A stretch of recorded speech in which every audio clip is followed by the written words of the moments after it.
Our sincerest apologies for a technological glitch. Those darn gremlins. Now, if you don't know what the gremlins are what creep into our broadcast systems, our vehicles, and all sorts of other things, and destroy electronic equipment. In other words, it's when we're not 100% sure exactly what's going on. So our sincerest apologies, we are back. Right, I hope you're all ready to dive back into the hyenas, because that is what we're going to do. The Duma clan is complicated, and we have a relatively piecemeal knowledge of their history. It's there, it's just not all the gaps have been filled in. So, this is a basic idea of the main players in what I'm about to explain to you. The first and most important was this female here, Madam the Matriarch.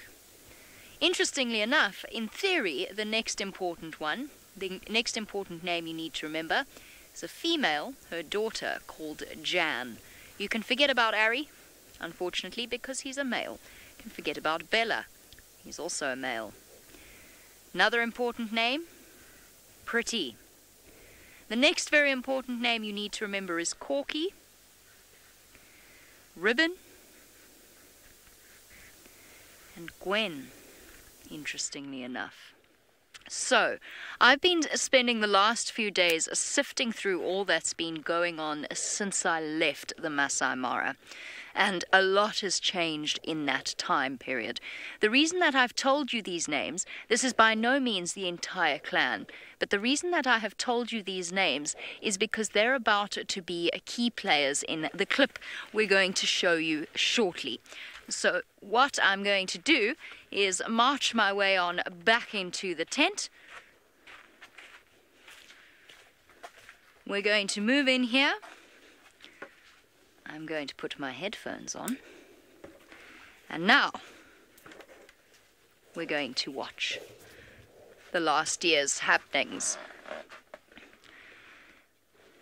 2017. That over there is Madam. Not winning any awards for beauty. That over there is her daughter Jan, who in theory was the next highest rank. But then Madam disappeared.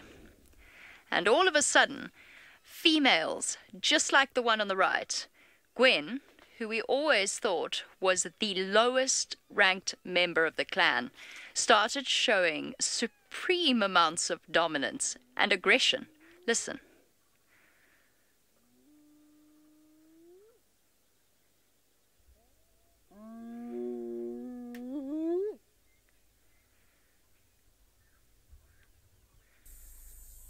Now, have a look at this, because this to me was the most interesting thing. Just go back a bit. Can you go, oh, sorry, too late. Never mind, it's not a problem. Ah, there we go. Look there. That is Ribbon in there, being phenomenally dominant. And she was being dominant over a female called Pretty. So everything here is completely topsy-turvy. What I mean by that, essentially, there's a matriarch. The way that hyena hierarchy works is that her daughters inherit her status. Her sons too, but usually they disperse and they move off into a different area. Whoops, sorry hyena. Oh, nobody tell James that happened. So, when they inherit that status, what typically happens is when a matriarch disappears, as Madam did, or dies somehow, then her youngest daughter will step up to take her place. But as you would have seen there, little Jan was far, far too young to really be ready to step into her mother's shoes. The next natural inheritor, as far as we know, we suspect that Pretty was Madam's daughter. That would mean that she would be the next inheritor. But what happened was completely different. Pretty was being dominated by a female called Ribbon. Ribbon was being dominated by a female that we always suspected was the lowest ranked female in the entire clan. Been absolute chaos, and that's why we hardly ever saw our hyenas during that time period. The next step in the puzzle is that Gwen and another female called Scarback, who had both had brand new little cubs in a den site, both vanished. They disappeared, and those cubs died. What on earth went on with the Juma clan in that time period? It's very peculiar. That's the question. James Richard, you want to know if hyenas in small clans will handle disputes differently. We really honestly don't have enough information, enough research from this area to be able to answer that. I don't know how Madam died. I don't know if she was killed by other hyenas, which is a possibility, or if she died naturally. If she died naturally, I would have expected to see the hierarchy stay pretty much the same, and I would have expected our high-ranking females, Pretty and Corky, to stay right up near the top. I would not ever have expected to see Ribbon turning round and attacking the highest-ranked members of the clan. So I don't know exactly what happened. I have my suspicions, but they're just suspicions.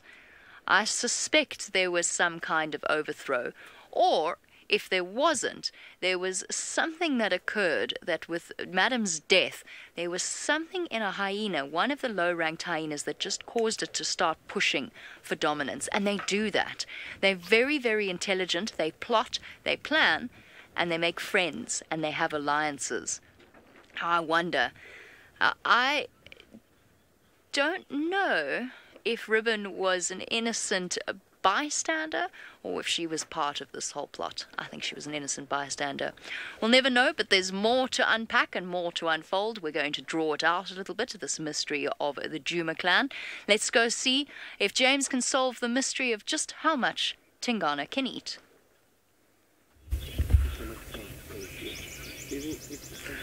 No one knows how much Tingana can eat. He is a bottomless pit of meat-devouring flesh. That's what he is. Anyway, he's sitting there. You can see him snarling and growling, and that is because his son has crept a little bit closer.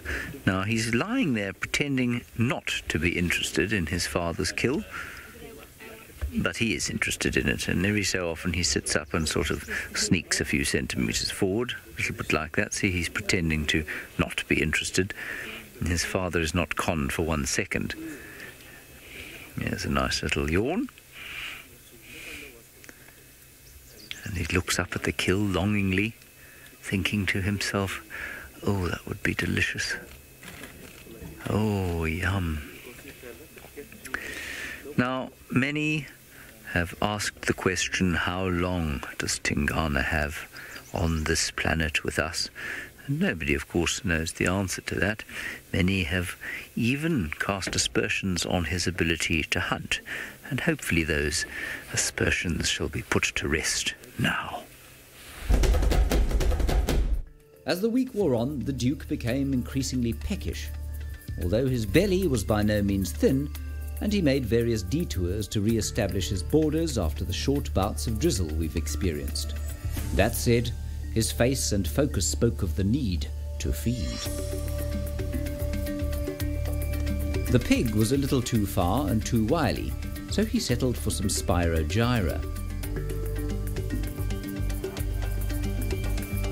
That evening, he dispensed with veganism once more and caught himself an adult impala ram.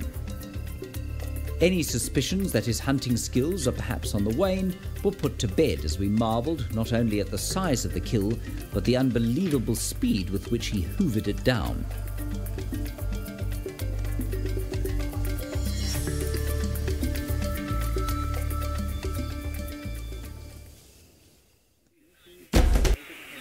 So nothing wrong with his hunting ability there. That was an adult impala ram out of the rutting season, which means that he wasn't concentrating on ladies or anything like that. He was probably very vigilant, and Tingana took him down and stuck him in a tree.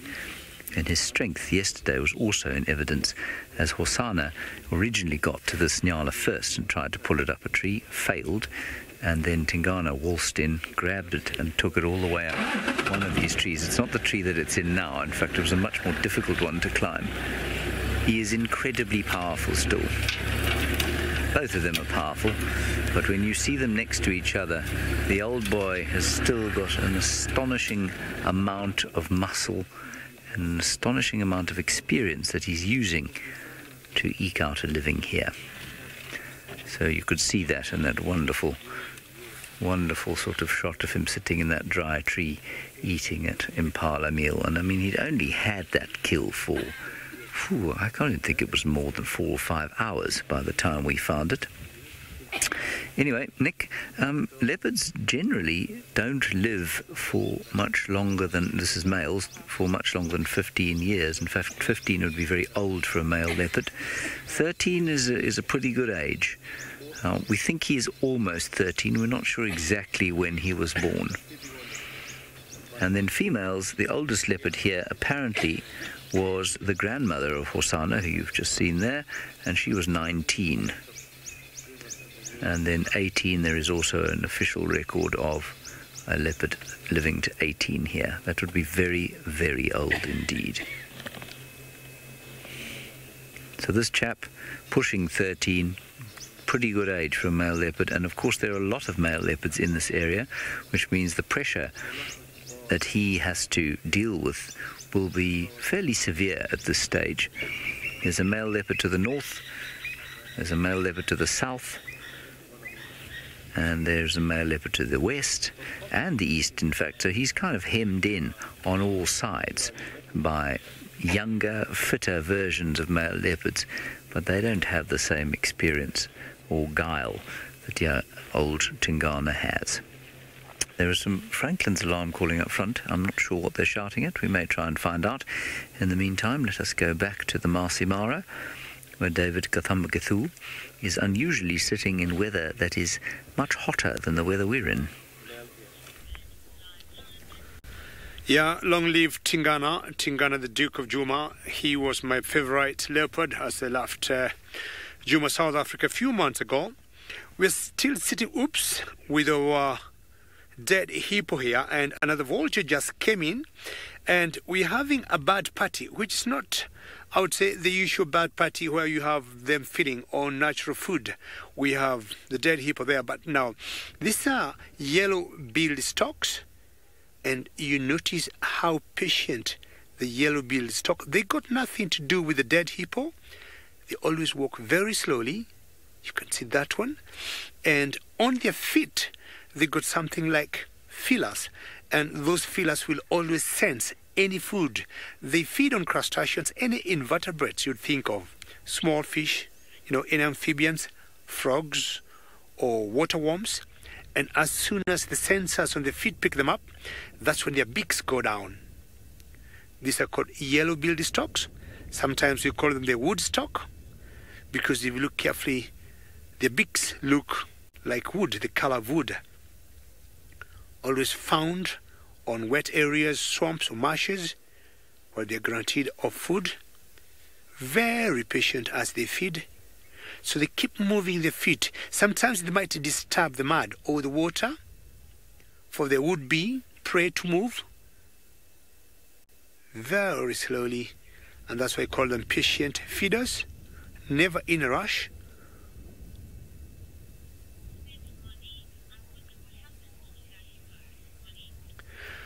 Monique, I will share your comment because I have no idea what happened to this hippo. And just going back to that hippo as actually show us, I realized the eyeballs are not there. That's a very easy part to get out of it. And I'm sure the vultures might have been happy to get the eyeballs out. And now, hippos got very tough skin, Monique. And it might take some tough predators like the hyenas to come and open it up, or the Nubian vultures, or the lappet-faced vultures, just maybe to come and tear, because the hyenas or the Nubian vultures have the right tools. They're like surgeons.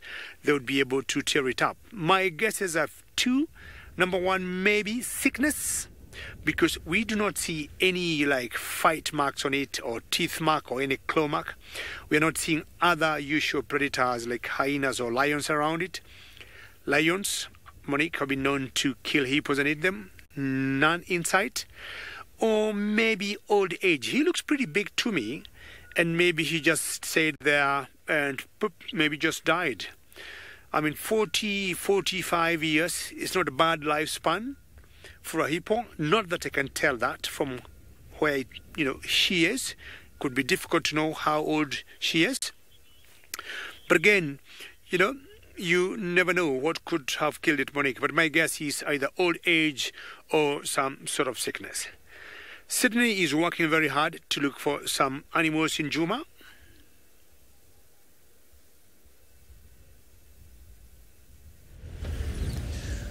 I am now heading much more towards the Chitwadem area as I am not winning here by the side of Juma this afternoon. But earlier last week I was very lucky with one of the lovely sighting where one of the Avoca males was roaring and lying down on the ground to try and amplify the roar. The Avoca male still appears to have a limp. Despite his difficulty with walking, the majestic male has got a lot of confidence in himself. He is roaring to warn other coalitions to keep their distance from his territory and to tell his coalition partners where he is. This roar indicates strength and dominance in this male and covers up the fact that he is injured. It is not unusual for both male and female lions to roar while lying down flat on the ground. Let's hope that no strange males discover this lion's limb. It could mean a lot of danger. It was amazing seeing that this beautiful, majestic male was still roaring despite his injury. He still has got quite a lot of confidence in himself. So I'm sure that the other males within this area could hear that roar as if he is in a very good condition.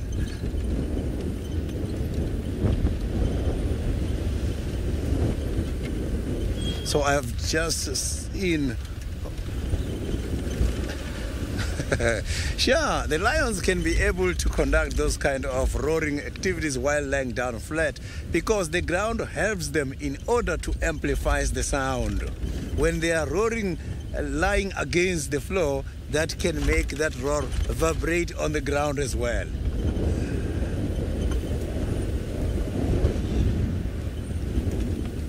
So I've just seen one single track of a male here, so I'm not too sure if we are going to be lucky with him. There is a fresh lion track in the area, but it's just a single track.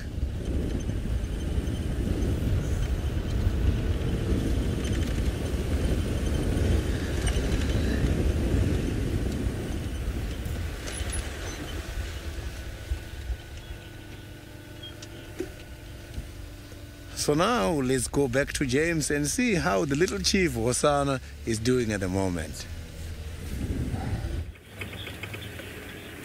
Well, the little chief is having the same experience that we showed you him having a little earlier.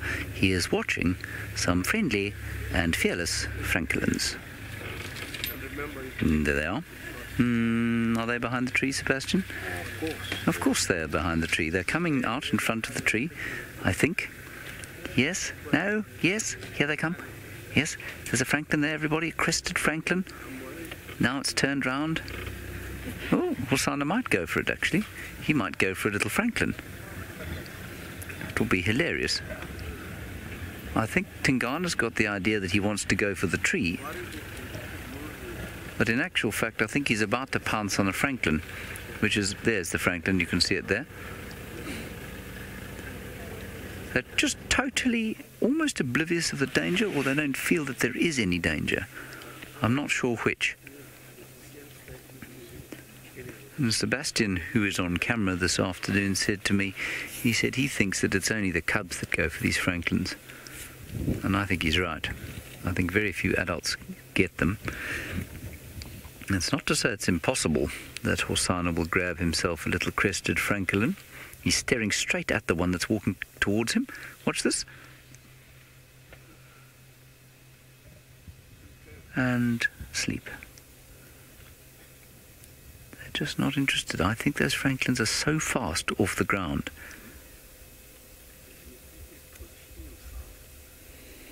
This is hilarious. Look at this.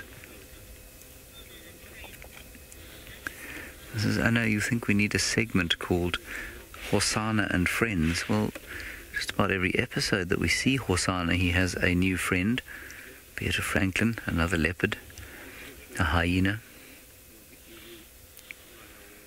So he's watching them go away.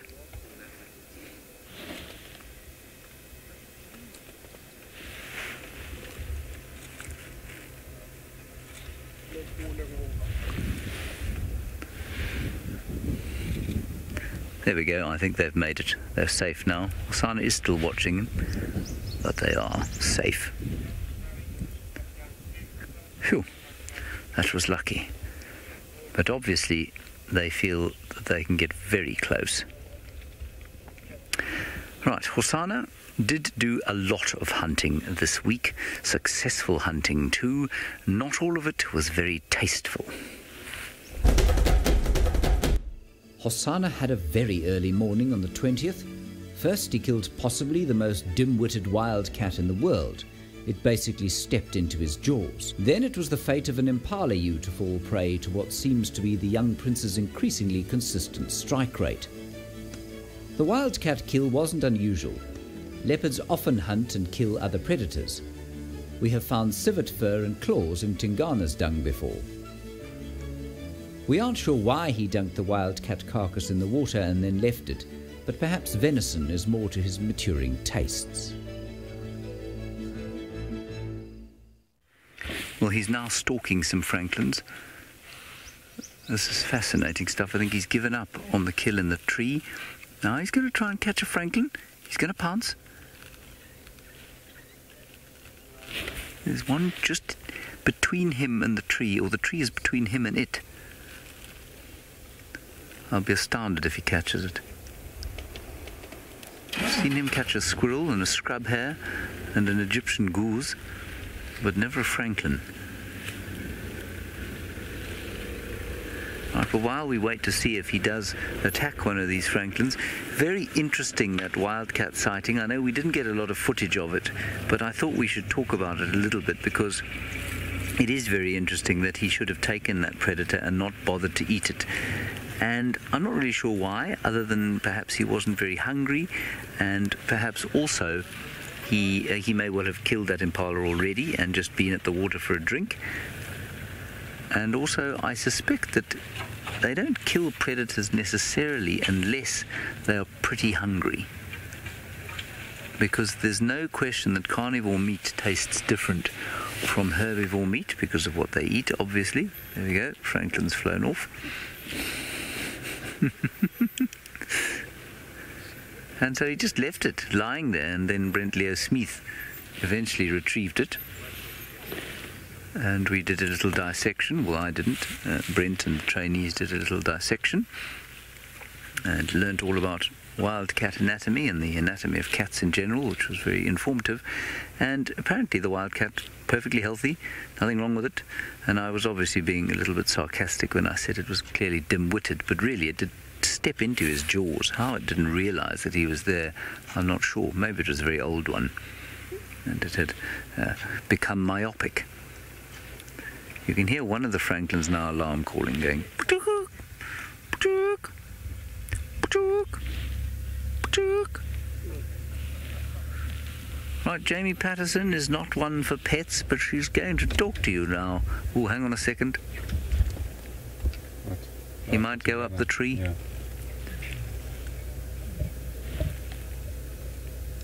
Is he going to go? No, I think he's too fat to jump. That's Sebastian's opinion. I think it's a very valid opinion. Alrighty, let's go back to Jamie Patterson and find out if she thinks that the wildcat was dim-witted or not. Animals do perplexing things. Hosanna has a very strong hunting instinct, as do all big cats, and I think that the wildcat just did the wrong thing at the wrong time in the wrong place in front of the wrong leopard.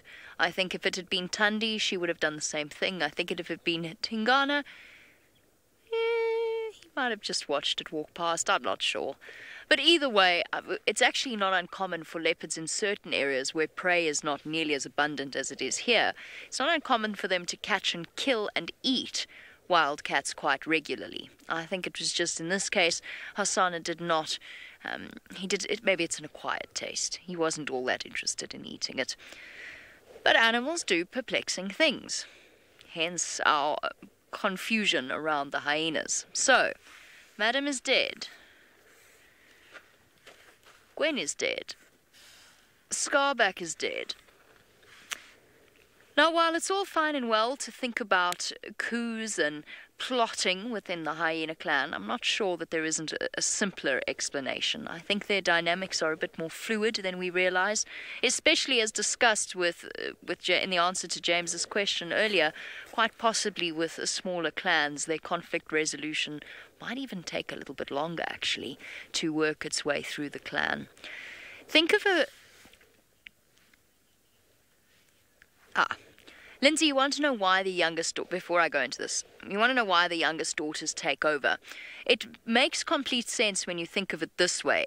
A female cannot have her older daughter bullying her younger cubs. They cannot be higher ranked than those little cubs because as a tiny cub, as a vulnerable cub, the next oldest sibling will be about 3 years old or so, 2-3 years old. So they would actually be capable of doing quite serious damage to the little cubs, and hyenas do have a propensity to kill small cubs if they are not their own. So in order to prevent a situation where there's some sort of horrible rivalry or competition, the females inherit. The reason males don't, males can. They can inherit, and they do inherit status from their mothers. It's just that most often they disperse. So we tend to not quite write them out of the equation, but generally speaking, they're not going to be with their natal clan by the time they're about 3-4 years old and ready to step into that position. So the males can lead a clan. It's just exceptionally rare. It is very much a female-led, it's a matriarchy for the most part. Where was my next train of thought with that? Give me 1 second. Think of a matriarch as a manager, and humans are just the same. If you've got people within jobs, and there's a certain hierarchy, and if you take the manager away, it'll be fine for a little while, and things start to then fall apart, and people don't quite know where their role is. People start inching forward, trying to sort of take advantage of the chaos. Some people step back because they need that guidance and that leadership. A matriarch is the same. And in my mind, it could be just as simple as the fact that they lost their matriarch. There wasn't a daughter to step up, or a ready daughter to step up, because Jan was higher ranked than Pretty. And it just caused the clan to descend and for the hierarchy to unravel slightly. That's what I think happened. But we haven't finished the story of how it all played out. So, off we go to finish up until now. Now, what was fascinating about this is that it was actually Ribbon and her daughter Intima feeding, and Corky not. But then all of a sudden, look at Ribbon. Ribbon is the hyena over there with the injured, bitten ears, and her body language just changed completely. The 10th of June, she walked along looking miserable, and Pretty and Corky, the two highest ranked females in our minds, to our knowledge, were back up once again. That over there is a nasty fresh injury around Pretty's ear. Now, Pretty was named Pretty by me because she is pretty and she always had these beautiful intact ears. But in this case, she'd actually been through a serious fight, and I think it was other hyenas. Something triggered a response from Pretty and Corky, who have always been friends. They've always been close. But interestingly enough, that hyena with the food right at the end was Corky. So somehow, as this whole thing has played out, the most dominant there, that's Corky over there. That's her with the nick out of her ear. Somehow, we did expect Pretty and Corky to stay together. They've always been friends. They, in the situation, for example, about 2.5 years ago, when they all turned on Gwen and they bit her and tore her apart, it was led by Madam, Corky and Pretty, and all three of them were always together.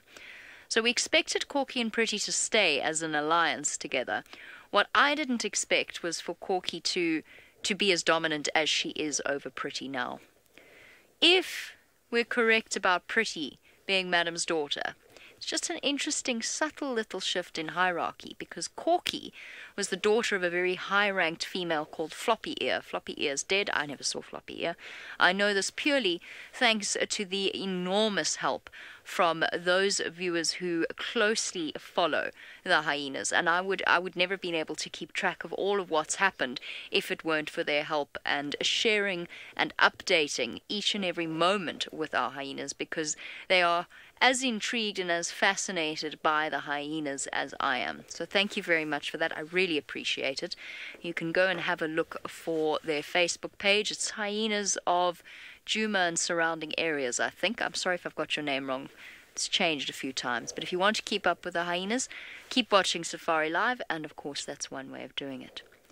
Now, why was North Clan relevant in all of this? Because Waffles is now 12 years old. The average life expectancy of a hyena in the wild is 10. What will happen to North Clan if this is what's happened with only a few females? What will happen to North Clan if Waffles falls?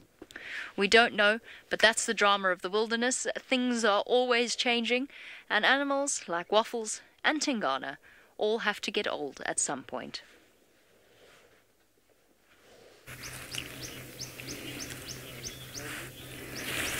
Old indeed, like Tingana. Now, I'd like your opinion on something here.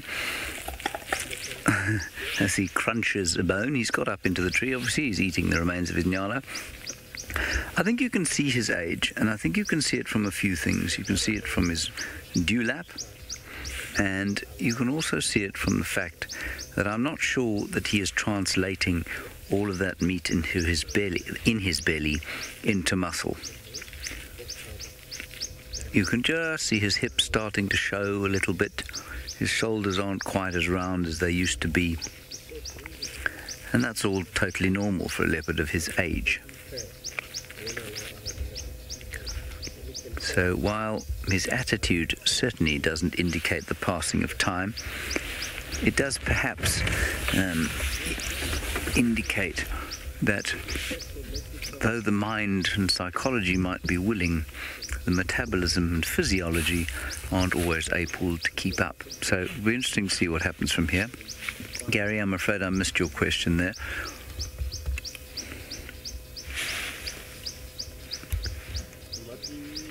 Oh, no, absolutely not, Gary. The worn-down teeth will make no difference to his ability to survive unless they became complete stumps. But they aren't. They're still very sharp. They're actually quite yellow, it's quite interestingly, in comparison with Hosanna's white chompers. But his decline at the moment is purely age. And now, why animals age is difficult to say. Nobody really understands, I don't think, yet quite why animals age. I know there isn't a huge amount of research, and I believe there have been some breakthroughs in really understanding why animals do age, but no breakthroughs in reversing the process at all.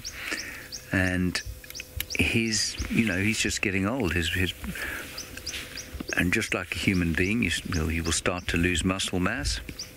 He will lose the ability to put muscle on, no matter what he does, no matter how many exercises and that sort of thing that he does. And that's got to do with the amount of different hormones that he's producing in his body. It's got to do with all sorts of other things which I definitely don't understand.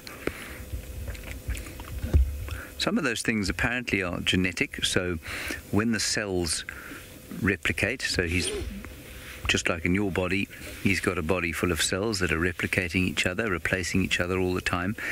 And apparently, the more that happens, the more mistakes are made. A little bit like when, when you had cassettes or videotapes, and you used to, as a youngster, record one from the other and then record a recording of the recording of the recording of the recording. By the time you got 10 down the line, the song was almost unrecognizable because the tape had got stretched. It's a little bit like that, I suppose, where the DNA gets copied again and again and again, and every so often there's a little mistake that creeps in here and there, and eventually those mistakes accumulate.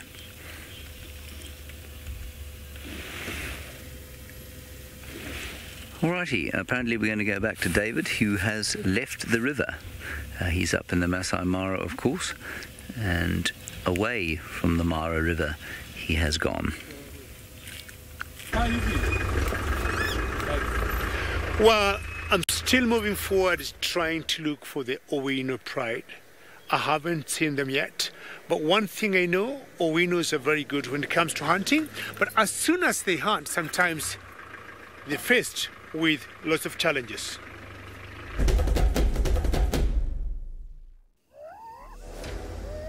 The Owino pride has taken down a wildebeest from one of the migrating herds, and the hungry cats start feeding.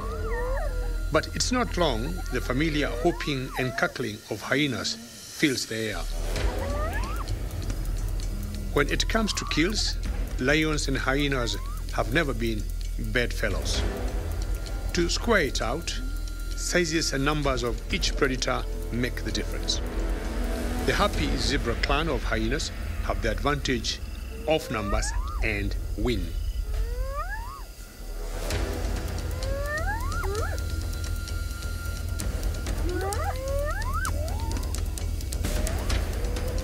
Owinos barely put up a fight as they depart one by one. Perhaps it's because they still remember the last encounter they had with the clan and how the hyenas put up a good fight. Perhaps, but the herds are plentiful, the Owinos will have another opportunity to hunt. Well, that's what the Owino pride are able to do, and during the day when they're not likely to hunt, at night they become more successful, and they'll use the moon light like what you see there, and many cats have been known to take advantage of the moon because they tend to see better, but still either way the moon helps them to hunt. Hyenas do not give, I would say, the lions a chance when they're eating, and you see in this particular case the happy zebra clan could smell the kill of the Owinos, and they came close, and what happens, because of their big numbers, they would come, they would cock their ears, tails raised up, and they would intimidate the Owinos, and after that they got their kill, and the Owinos had no choice but just to walk away. This is what happens here in the bush, and depending on the number, sorry, I might have missed something there, M. Depending on the number of the predator or the size of the animal, and the winner will always be seen. Very good. Let's go back across now to James in South Africa. Ah, the happy zebra clan. Boy, did they keep us guessing that day that we stayed out all night with the Owinos and experienced something very similar to what David saw, only in that particular instance, the Owinos did not give up their kill without a fight. It was a buffalo, there was no migration around, and they fought hard, which goes to show that the dynamics of interactions between predators change depending upon what resources are available.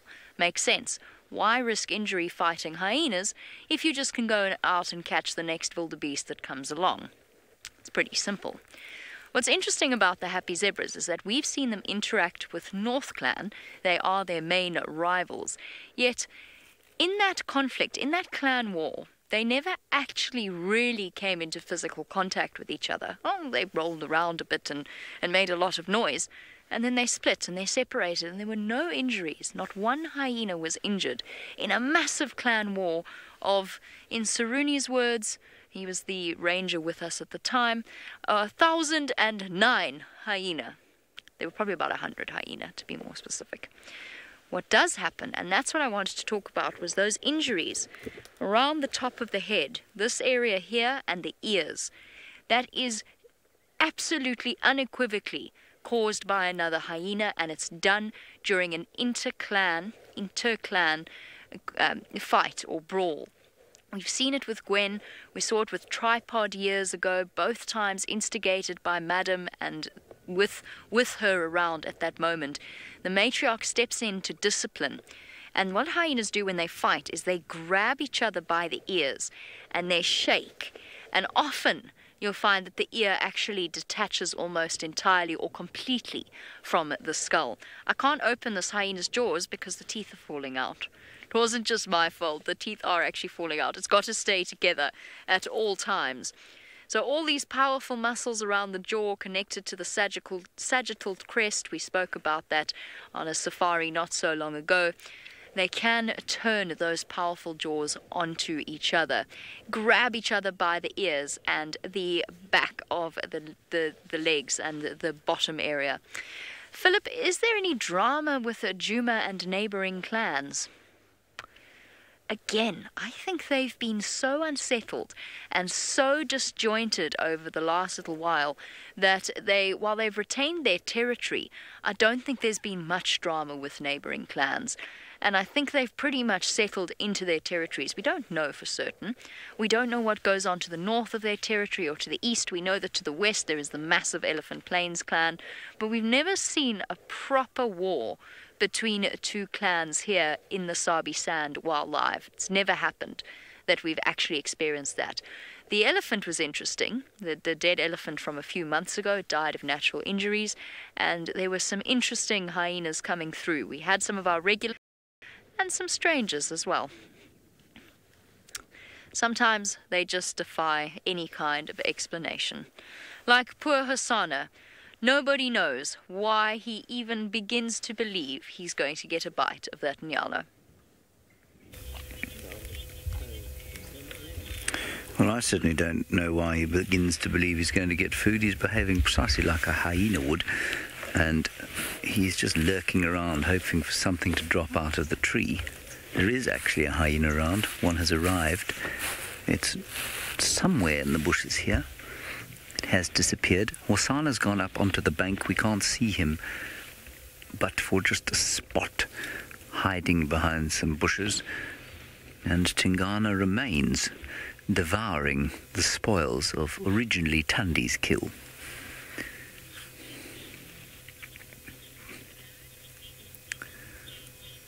JP, leopards don't have a mating season. Leopards are a-seasonal breeders, much like most of the predators out here, with a notable exception of the wild dog.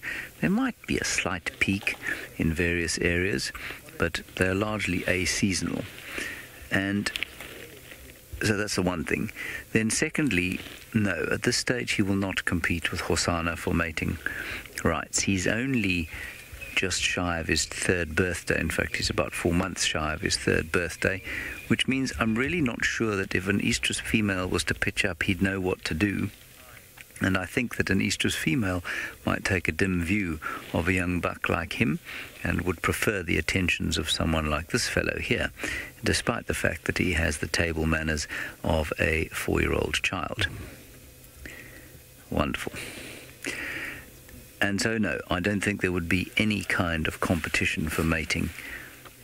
How it works normally is that an estrus female would come into this area, normally one of the territorial females, so perhaps Tandi, who is of course Hosanna's sister, but that doesn't mean that they wouldn't mate. It does happen in the cats quite frequently. Oh, now let's see what happens. There's a hyena here, and is Hosanna going to come running down and grab this piece of meat? While we wait for that to happen, let me just quickly finish that. The territorial female would come in here and then try and mate with him, with the territorial male, I mean, and she would kind of induce that and try and seduce the male, if you like, and often they look fairly disgruntled with the whole process. And I think if she came across a male like Hosanna, I just don't think that her interest would be particularly piqued just yet. So let's see what happens here. Clearly Hosanna has either not noticed that meat falling from the tree, or he's actually moved off. Let me just see if I can see him. You won't be able to see him, but I might from where I'm sitting.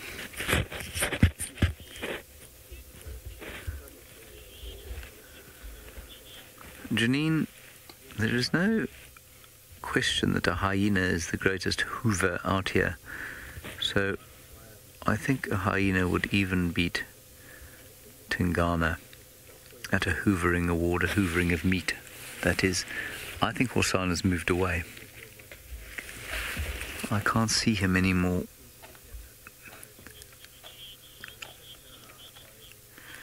Well, Sammy Jane, without being sarcastic, because the temptation is to be sarcastic when you're faced with a guts like this, all the cats have got tremendously acidic digestion, tremendously efficient digestion, and they digest very fast, which means that despite the fact that he has eaten himself into something of a stupor over the last 48 hours or so, in fact 24 hours, it only takes a few hours before he's able to eat again. And he'll shove as much in as he can because he doesn't know when his next meal is going to be, you see. So he will eat absolutely to capacity. You can see his belly is huge. It's a real pot belly. I mean, that thing is quite something. I think the only other cat that as fat as that I've seen is Waffles. Waffles, of course, is the matriarch of the North Clan of Hyena, and I was constantly astounded that she could even walk.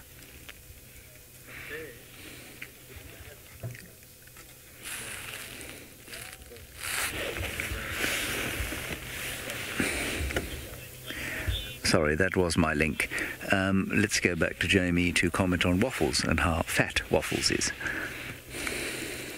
Waffles was absolutely enormous. There is no other way of describing her.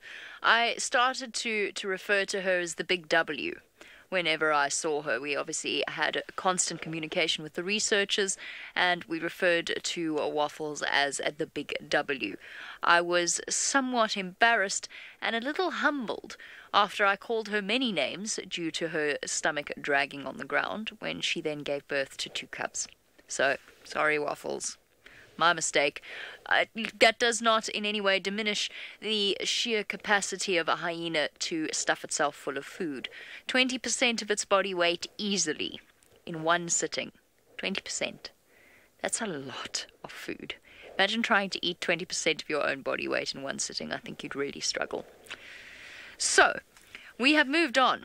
Those of you who are really observant might have noticed that this is a skull lacking in the dimensions of a hyena skull, and without that prominent bone around the top of its skull. So we're moving on from our dissection of the hyena dynamics. Why can't I say that word today? Dynamics of this area. And we are now moving on to the leopards. Now, there's something that's been sadly glossed over in all of this. We've spoken about Tingana's eating habits. We've spoken about Hosana's determination to somehow get a morsel. We haven't spoken about poor Tundi, because it was, of course, her kill. But that was a little bit later in the week. But earlier in the week, Brent enjoyed a wonderful moment with her and little Tlalamba. Tundi continued to flit in and out of Djuma this week, appearing out of nowhere with her daughter Tlalamba. As they walked side by side, it was easy to see just how much the little princess has grown. She's still a cupboard heart, and made a playful attempt at catching some birds, showing off her tree climbing skills. Tundi draped herself over a fallen tree, and her daughter settled at a respectful distance, perfectly imitating her mother.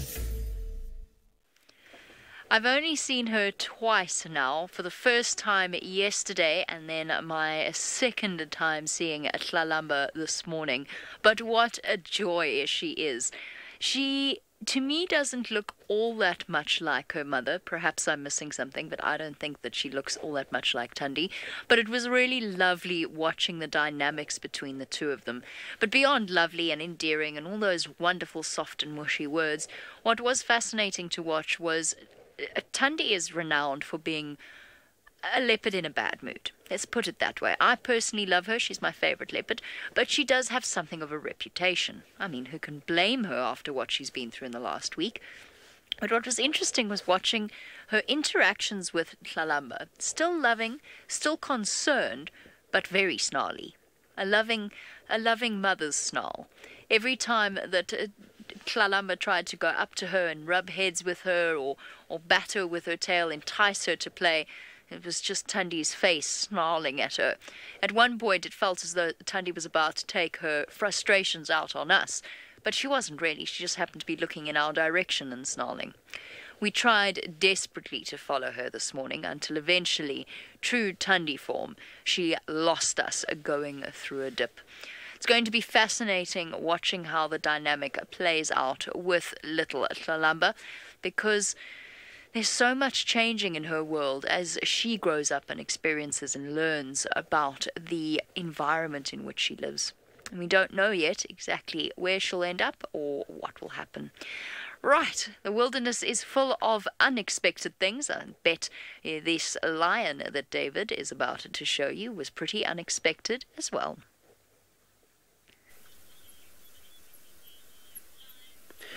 Well, Tlalamba looks to be a very upcoming leopard once she's grown and she's big.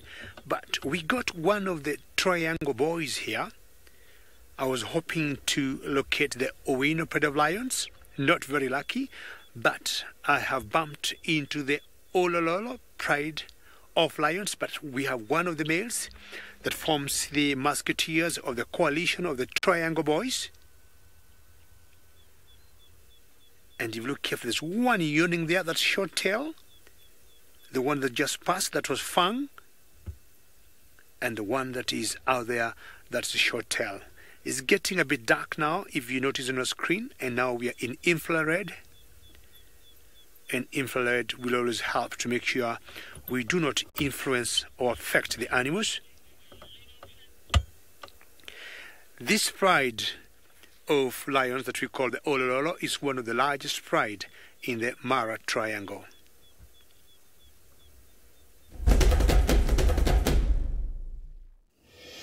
The migration is a time where food is plentiful, an important time for a pride with a large number such as the Olololo pride. Sometimes the Olololos gorge themselves on the herds, but they choose to watch and weigh the options from a distance, biding their time and waiting for the cover of darkness to try their luck with bigger prey. But the buffaloes are alert and will have none of it. The Olololos are sent packing. The Olololos regroup, console themselves, and bed down for the night. They will hunt another day. Well, that's what happens when the lions miscalculate on their hunt. They'll always try once, they fail, they try again, they fail, but they never give up. Even in the darkness, it's not always a guarantee they'll be able to catch a prey. This is a big yawn coming from Shorttail, and Shorttail is one of the members of the Triangle Coalition, what we call the Triangle Boys. The three of them, Fang just passed. We have this one now. If you look carefully, as he flicked his tail, you can see part of the tail is missing.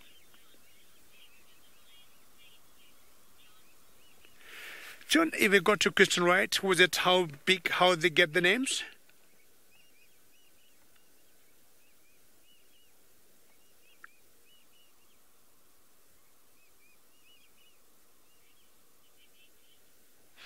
The area we are in now is called the Mara Triangle, and you'll always notice that lions are very territorial. These particular males here tend to rule this area here, and that's how they ended up getting the name the Triangle Boys.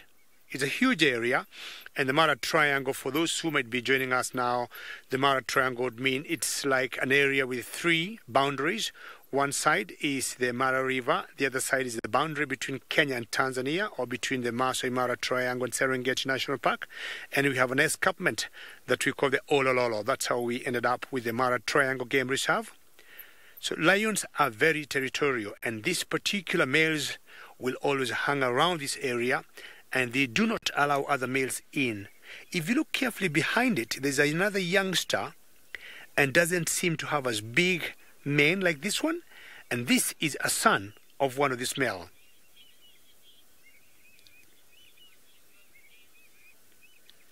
It's always exciting to see the males because of their mane, and to me the males are always more interesting than females. And talking of the triangle boys here, Sydney might be talking of other males in South Africa.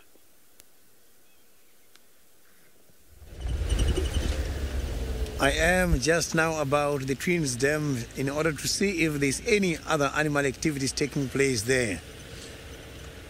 So, but it seems like it's very much quiet. However, during the course of the week, there was a very interesting sighting of one of the avoca males trying to mate with one of the females that we thought it was one of the unkuhumas. But it was shortly discovered that it was not one of the unkuhumas. It's just a female that we are not sure if it's from Talamati or any other pride. The avoca males continue to make themselves at home in Djuma. These male lions seldom hang around with the unkuhumas, as they are only one of 3 or 4 prides in their territory. When a lioness comes into ostrus, she will often approach the dominant male of her choosing. Despite his limb, this male can mate up to 100 times a day for about 5 days. Mating can be violent because when the male withdraws, it is very painful for the lioness, and she will often flip around and scratch the male's face. It was very much interesting, very much interesting, seeing the limping lion mating. And the females, they seem still very interested, not worried about his walking condition. So they still trust his gene.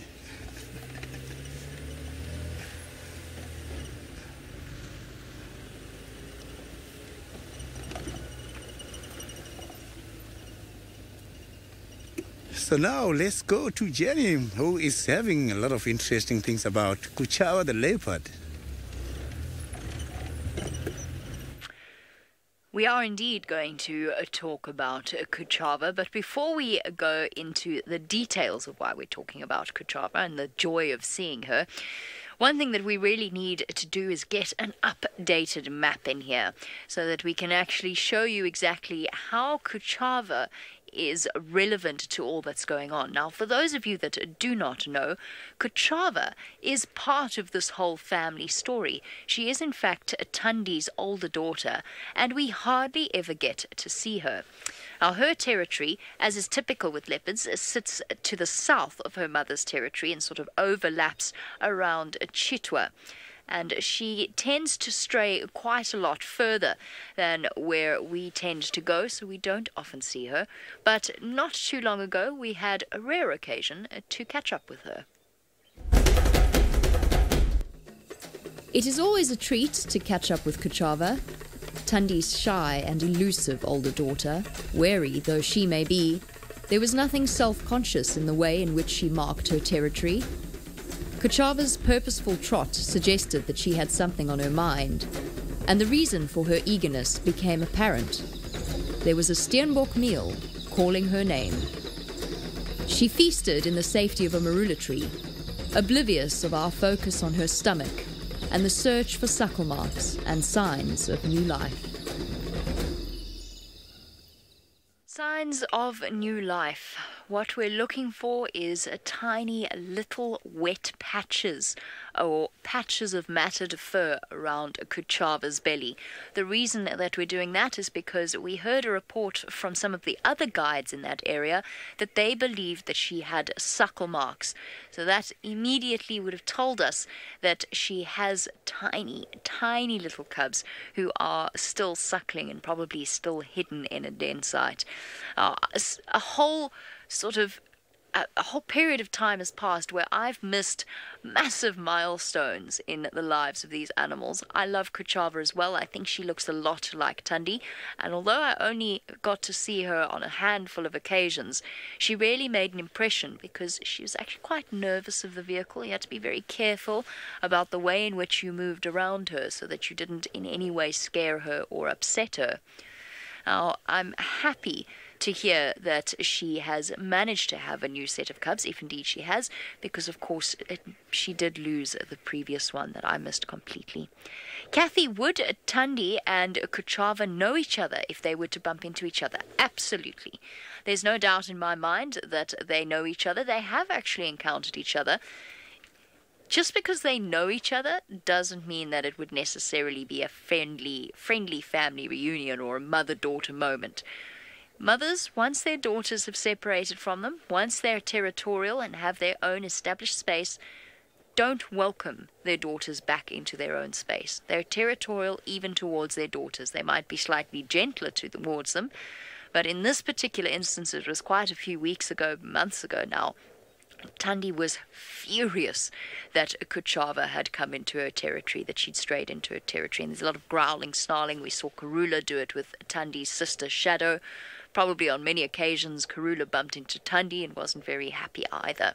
So even if there is a degree of genetic recognition, they know each other, mother and daughter is pretty easy. The more complicated question comes in with whether or not Tundi knows that Hosanna is her brother. Because, of course, they're separated by an 8-year age gap. They're not quite certain exactly how leopards relate to each other in that sense. It's fascinating. I don't know the answer to that, or whether or not Hosanna recognizes Tundi or as his sister. I don't think so, but I don't know for certain, and I wonder if James has an opinion on that thought.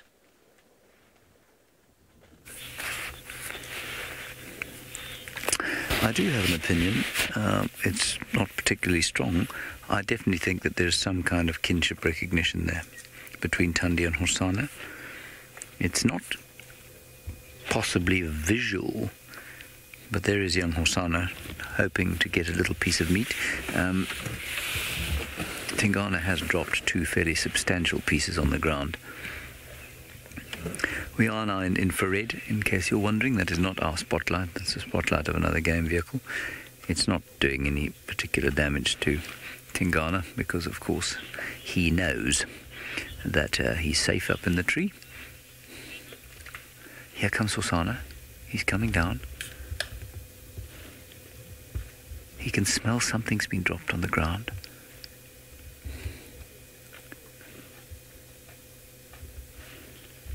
Let's just see if he gets lucky.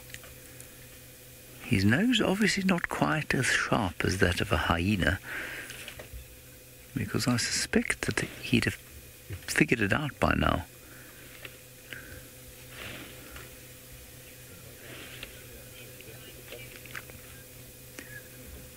No, still not quite figuring it out. Yawning, bored, and hungry now, no doubt. Very patient. He's been all day long. Come on, boy, if you just take a few steps forward, you'll be able to find something delicious. Painted Wolf, you say leftovers. Yes, well, absolutely leftovers. Scraps from the table, possibly a better description. There the 2 of them are. Boy, you just need to take another 10 or 15 steps forward and you will be in luck. There's a large piece of bloodied bone just in front of the tree there. Come on. We've only got about a minute left of our show, and our viewers would be desperately upset not to see you eat. Anyway, well, yes, we do have a minute left, so I'm just going to wave at you briefly. Good, that's it. And we'll now go back to the leopards for the last few seconds. Oh, he's done. Well done, Hosanna. He just didn't want anyone to see him, you see. Well done. Look at that nice piece of food you have to eat. Yum, yum, yum. It's got some lovely dust on it, spiced up by the sand of the great Umluwamati River. Right, everybody, that's going to be it from us for Safari Lives, episode 20. We will see you tomorrow morning again at 0500. Until then, stay safe and happy wherever you are in the world.